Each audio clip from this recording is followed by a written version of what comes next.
5 signs a CEO does not have either talent or integrity, mostly integrity. The first sign is to look for that their paychecks are going up with the size of the company's assets. In other words, if the CEO goes out and acquires a bunch of companies to increase the business value, right? It's just making it bigger, maybe not making it more valuable. They do this often so they can pay themselves more. In other words, hey, now I'm a bigger company, and I should compare my paycheck to the paychecks of CEOs who also run bigger companies, right? So we look to see if these guys are just jacking up the size of the company to get themselves a bigger paycheck. See, the thing is, return on investment capital is a key number for you to track these kinds of guys who are running this kind of company. I say guys, it can be men or women, believe me, they all do it. You look at return on invested capital, and you watch to see, is return on invested capital going down? Is debt increasing? If you're seeing that, you're seeing pay is going up, debt is going up, ROIC is going down, you got yourself a bad CEO.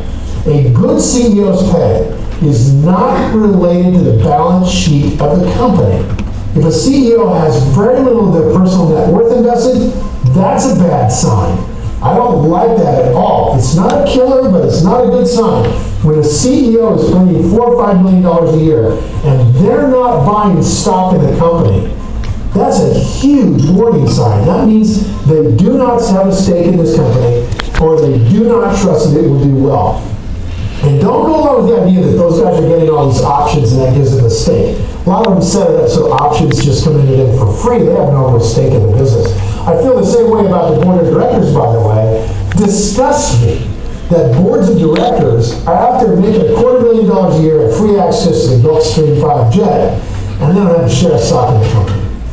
All right? A good CEO and good boards have a lot of their net worth in this company. A good CEO has a huge portion of his net worth in the company that he's running. If he doesn't, what's going on out there? You got a mercenary around that company. All right, the next thing I don't like is that a CEO is selling the company's stock, and it says that the stock is undervalued. That is frustrating to me.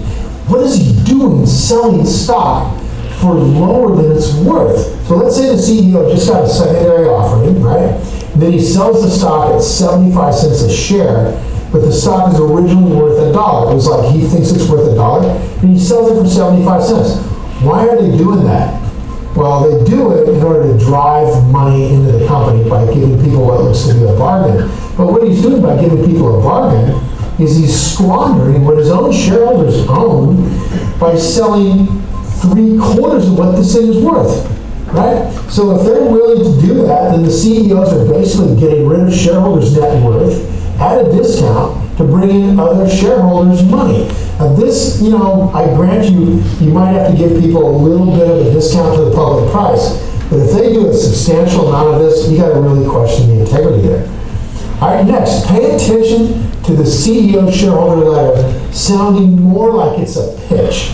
I mean, basically, he should be writing you a letter that tells you what's going on with the company so that you can figure out the value of the business. Warren Buffett said that if a CEO is willing to mislead others in public, it's very likely he's misleading himself in private. In other words, the CEO is a liar and he's lying to himself too. A good CEO writes a letter every year that tells you enough about this company, the facts about the business, so you can judge the appropriate value for yourself. You want to see a good CEO letter, go read the letters Warren Buffett writes at Berkshire Hathaway. That's how they should do it.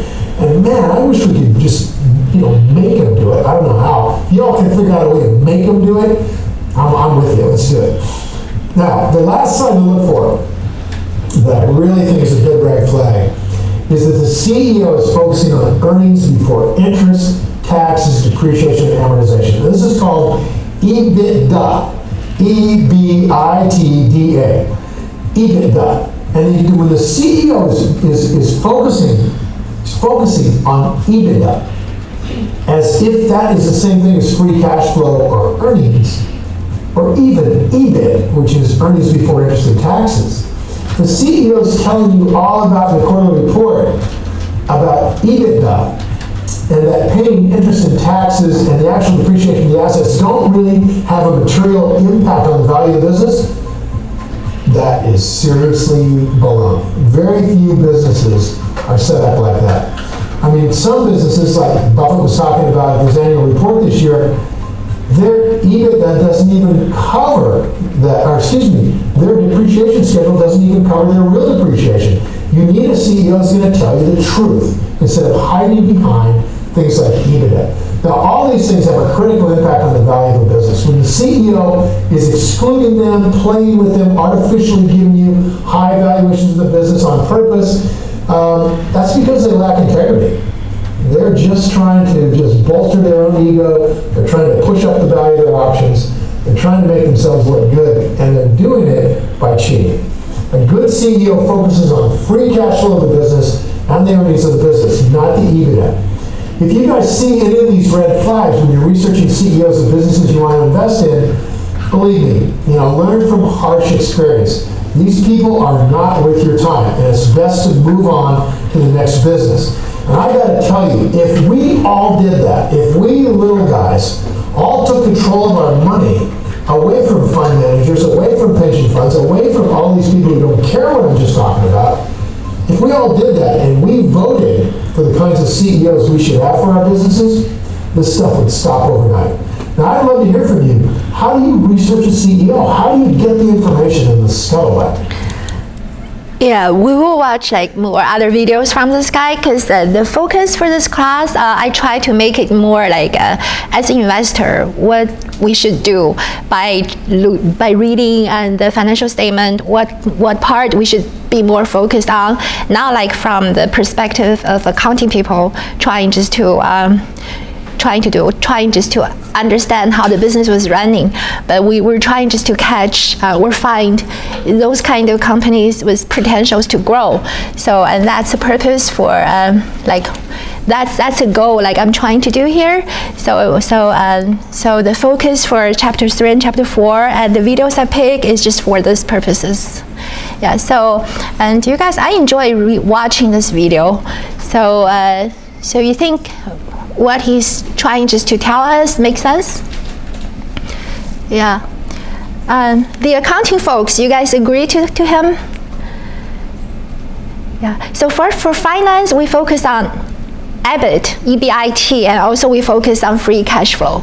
Yeah, we pay less attention on net income, on EBITDA. So you guys agree? So any comments? So I put some questions for you guys to discuss. Anything? If you don't, if you click on here, you can find the PowerPoint for this chapter. If you don't, let's continue. Just learn something from this old guy, and he will talk about balance sheet, income statement, and how to read the cash flow statement. It's all from the same guy. You guys want to watch it? It's fun? Yeah, let's do that. Talk live to a real CPA or EA right on your screen. TurboTax Live. Maximum refund guaranteed. Excuse me? What's the Wi-Fi? Oh, it's Hi guys, this is Phil Town from Week1 Investing. We're going to talk about the balance sheet right now. Balance sheets are incredibly important. They're one of the 3 financial statements, which are the income statement, the cash flow statement, and the all-important balance sheet. This is what you take into the bank and you go, hey, we're a good company. Look at this. We have a balance on our balance sheet. Now, the reason it's called a balance sheet is because what it does is it says, give me the value of all of the assets you've got in the company, okay, add all those up, and then give me the total balance of the total amount that you've got for liabilities, what you owe, and then put in the difference as what's called equity. So let's say you've got $100 on your balance sheet in assets, and you owe $50 on your liabilities. You owe that to the bank someplace. And what you have left, of course, when you subtract the $50 from $100, is you have $50 of equity.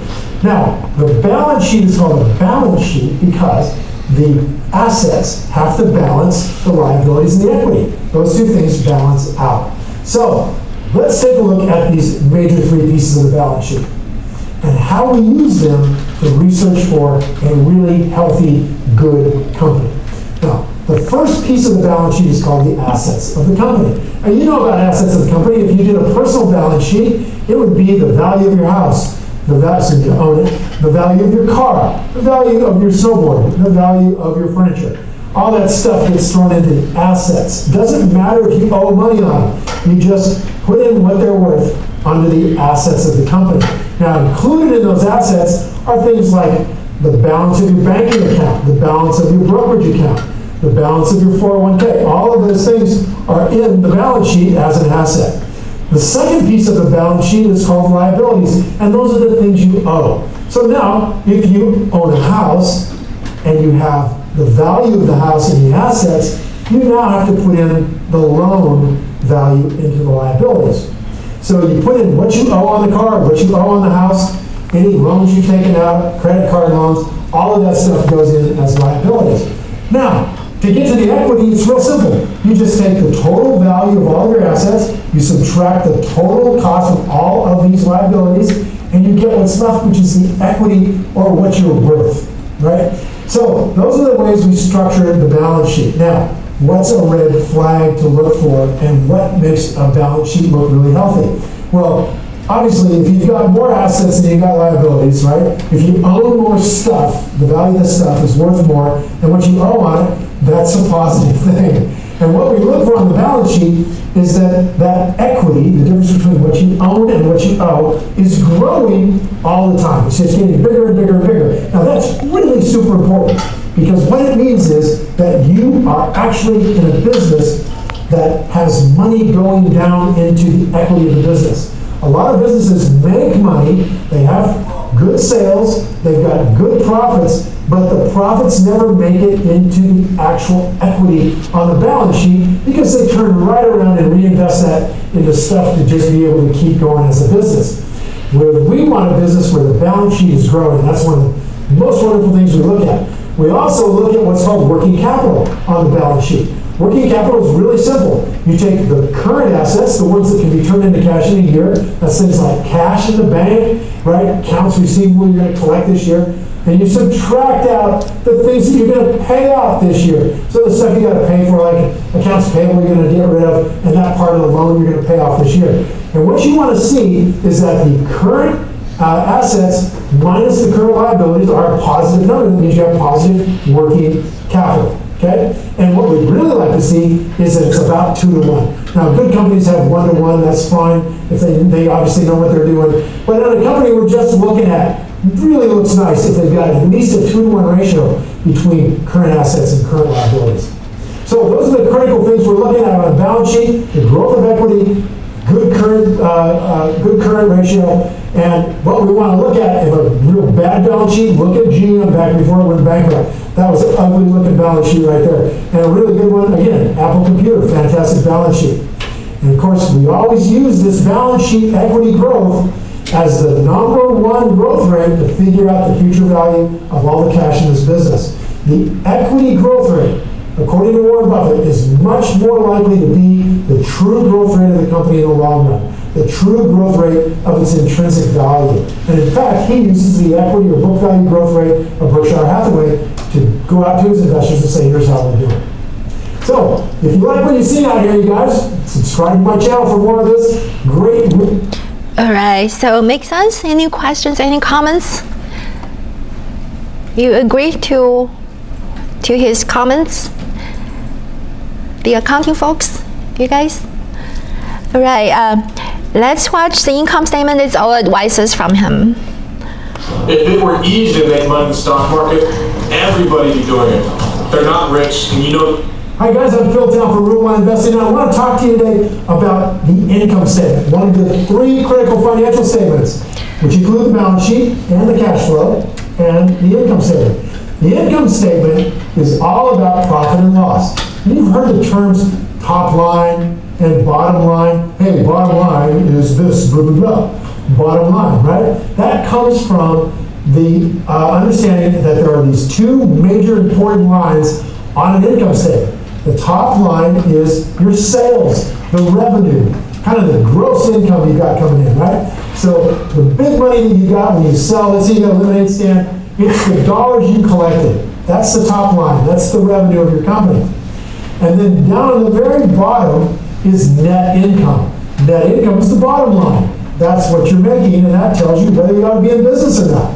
So income statement is the very, very important. It affects the first thing people look at when they're looking to see if a company's any good, is they're going to look at the income statement. And what we look at is this. We look at the growth of the revenue over time, and we look at the growth of the net income over time. Those two numbers are the critical numbers that come off the income statement.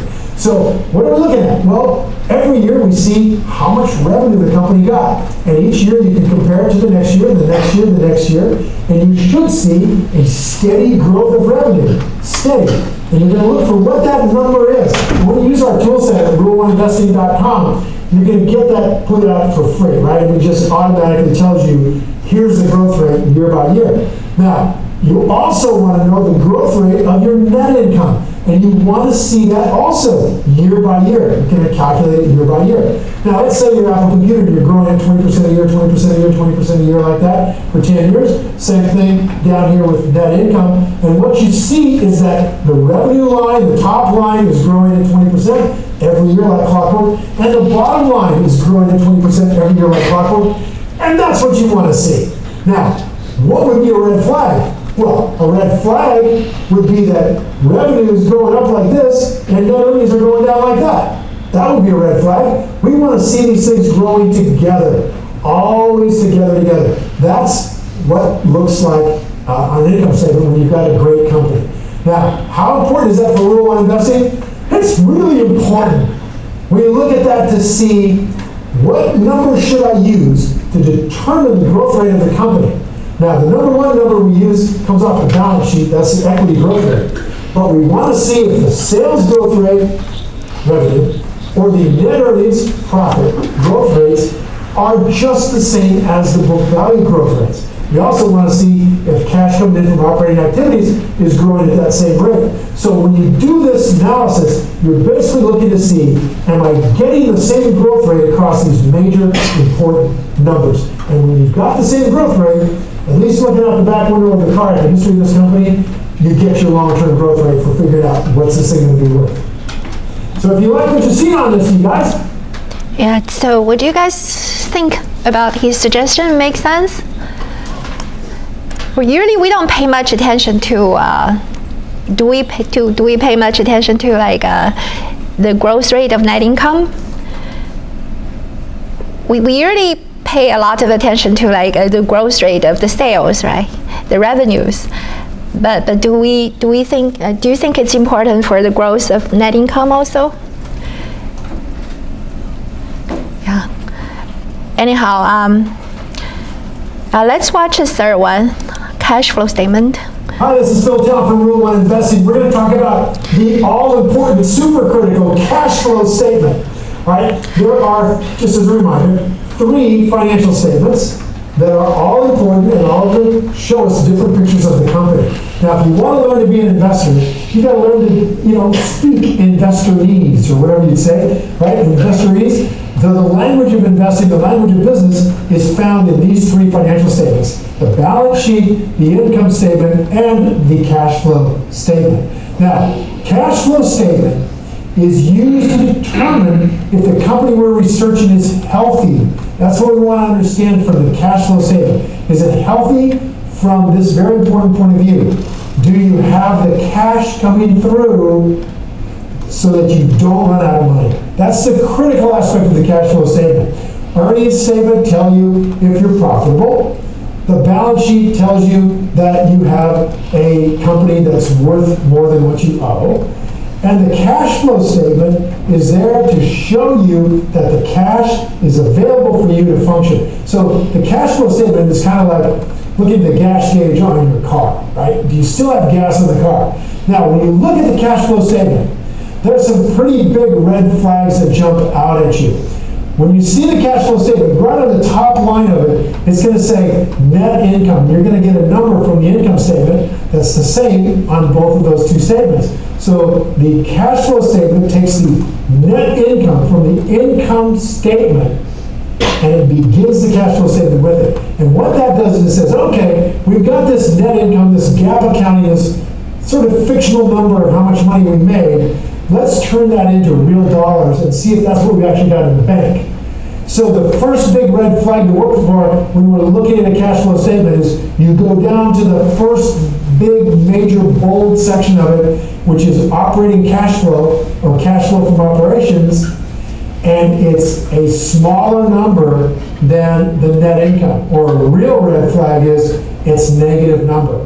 That means you're losing cash as you're going forward, and that's a huge red flag.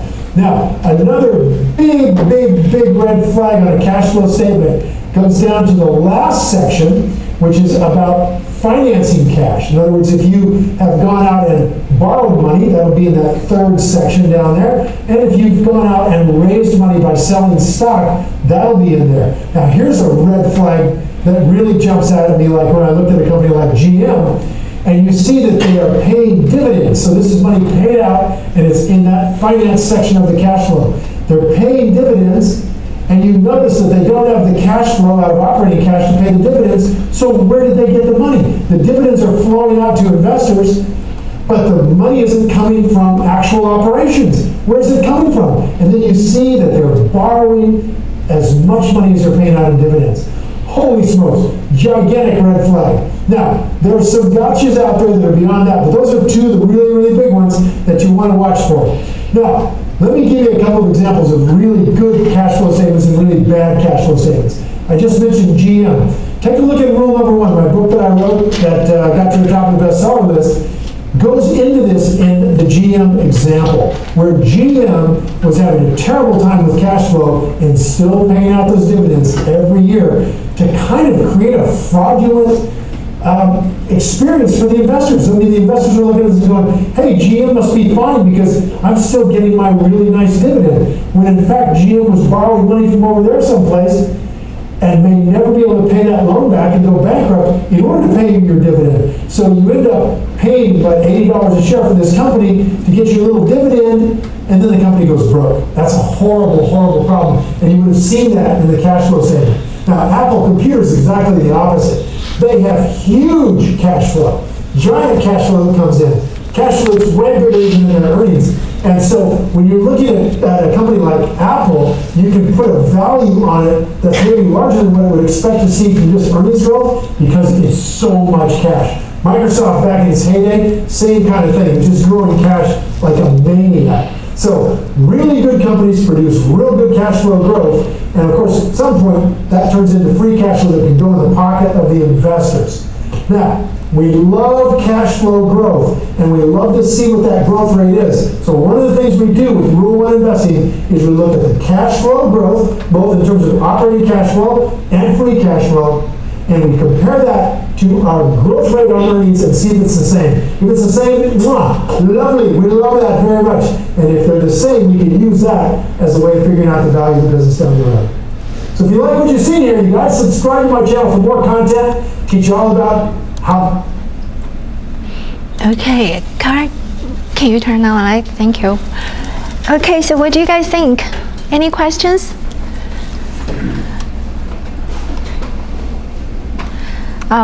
I put on the right side, this is just FYI, and this is the Ben Graham's his 7 rules to identify strong value stock. But his book, this strategy, he come up with this strategy and published the book like 60 years ago, like 60 years ago, a long time ago. But it still makes sense. So I posted over here. You can read it, and if you are interested. But since time has changed so much, but it seems like his strategy is still valid. So maybe you guys don't think so, but he has a lot of believers for his strategy, including Warren Buffett and this guy. He has lots of followers for his strategies for picking stocks. Okay, I put it over here. Anyhow. So I'm pretty sure accounting folks have different views for how to look at the company and what's important. And the red flag points he mentioned in his videos may not be agreed by the accounting folks, right? Accounting students, you agree to every words from this guy? So which part you don't agree, Matt? Or Joe?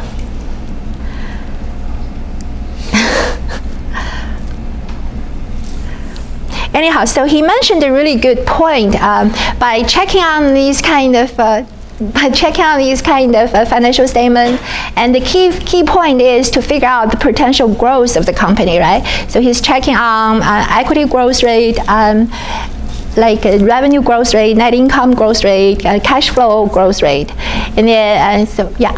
Wouldn't your net income growth rate be more important than sales? Because even if your sales go up, if cost of goods goes significantly up, then it wouldn't mean as much. Like, just your sales going up doesn't really mean much, does it? I agree too. I agree with you. But to finance person, I think the most important, the growth rate you should pay attention to is the free cash flow. Free cash flow is like after you consider like all the cost and how much money the company could really put aside. So that's the thing you should pay attention to. Right? So net income I think net income is more important than sales. But even for net income, and you couldn't just focus on one item, because businesses are different. You should look at the industries and the company is in, like for high technology, that kind of industries, so the net income is always negative. But for Walmart and that kind of retail industries, and then if you have negative net income, that's the big problem.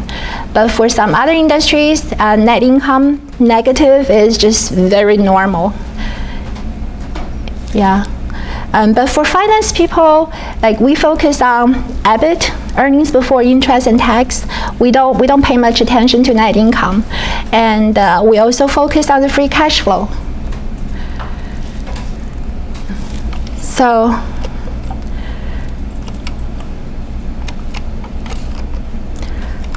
what's free cash flow? So from the 3 videos, so we got some basic ideas for the financial statement, and so we mentioned free cash flow in the videos. So what's free cash flow, and how to calculate the free cash flow. It's just like I asked you, after you pay off, after you have your salary, you got your salary and you make payments for everything, how much money you end up with by the end of the month, that's the free cash you saved. For the company, it's the same thing. It's called free cash flow. So you see, so this is a general concepts for free cash flow. From the sales, from the revenues, you subtract the operating cost and taxes, and then you subtract the required investment in operating capitals, and what you got is free cash flow. It's very important because, for example, we want to know how much Amazon is worth. Like you want to know how much Amazon's share price should be. So you want to figure out the total net worth of Amazon. So what you can do is you make a projection for the free cash flows of Amazon from starting from, for example, next year to like 10 years down the road. And then you figure out how much is the WACC for Amazon by considering its equity returns and also cost of debt. And then you figure out its net present value, and that will be the value of Amazon. So you're discounting the projected free cash flow for 13 years for Amazon at the rate of WACC. WACC for Amazon is about 16%. You see, so this is for your reference. 16%, this is a WACC for Amazon. And then you figure out the free cash flow. So that's why free cash flow is very important, the concept. Because to figure out how much the company is worth, we discount the free cash flows. Right? Yeah, we discount the free cash flows to figure out the value of the firm. So, and how to calculate free cash flow. Here's the equation.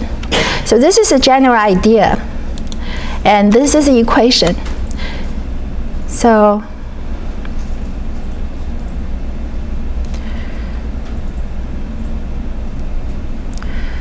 what is free cash flow? Why it is important? So you can see free cash flow is like the money the company can put aside every year. So you discount the actually cash the company can put away, and you can figure out the net worth of the company. And you use that divided by number of shares outstanding, and that give you the price per share for that company. So, yeah. So this is free cash flow. So you see, so it equals to EBIT multiply after tax, EBIT and plus depreciation, and then subtract the money spent for investment, long-term investment, and also subtract any capital requirement for operating, which is changes in net working capital. So, and then that will give you the free cash flow. The EBIT multiplied by 1 minus T stands for tax rate, and that's just like a revenue. The revenue after cost, you subtract the cost of goods sold, and subtract the operating cost also, and that give you the EBIT. And then also subtract depreciation, administration cost, and so it give you EBIT. And then and T is a tax rate, and then you add back depreciation, and then you subtract all the costs for long-term investment and short-term investment. This is short-term investment, capital tied to short-term investment. This is capital tied to the long-term investment. You subtract these part, and then that give you the free cash flow, the money you can put aside. Okay. How about let's don't have any break and let's just finish the class early? You guys want it? Yeah, I'll just give you a brief introduction, and then we'll jump to the case studies directly. Anyhow, so this is a free cash flow. One of the homework I'm asking you to do is, you guys have done this exercise before, but I'm asking you to calculate the free cash flow also. See, use the information down below, and then I will ask you to prepare a cash flow statement. We did it in fin435 class, and I also asked you to calculate the free cash flow. How you can get the free cash flow? Okay, so use EBIT, use this equation, plus the depreciation in that year. And also you need to figure out how much money has been spent for long-term investment, how much money has been spent for short-term investment.